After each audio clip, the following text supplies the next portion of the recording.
আমরা এবার আস্তে আস্তে ঢুকছি হচ্ছে গিয়ে নেবুখালি।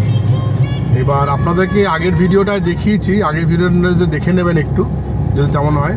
আমরা আগের ভিডিওগুলো দেখিয়েছি যেন কলকাতা থেকে বেরিয়েছিলাম আজকে সকালবেলা প্রায় 11:30 পৌনে 12 বেজে গেছিলো। আজকে একটু দেরি হয়ে গেছিলো আমাদের, একটু কাজ ছিল সকালবেলা ওদিকে। তা করে পরে আমরা বেরিয়ে টাকিতে এসেছি।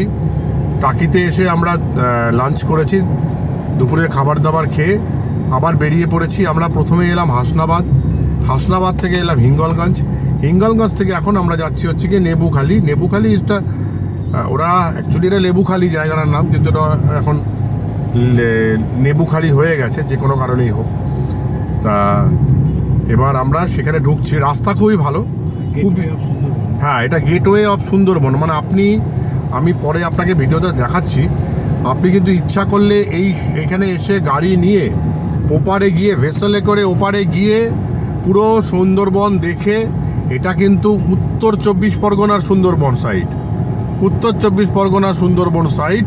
এদিক দিয়ে ঢুকে পুরো সুন্দরবন ঘুরে গাড়ি করে বাই রোড গাড়ি করে ঘুরে আবার ব্যাক করে চলে আসতে পারেন, এবং সেরকম কিন্তু সুযোগ সুবিধা রয়েছে।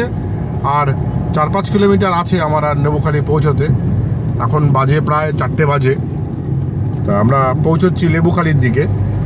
তা রাস্তা খুব ভালো, অত্যন্ত ভালো রাস্তা।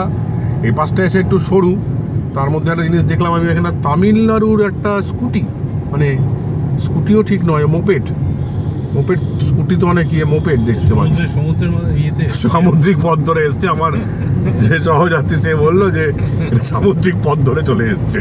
আপনি দেখুন সামনের মোপেড, ওটা ইয়ে না, ওটা তামিলনাড়ুর নাম্বার। হ্যাঁ,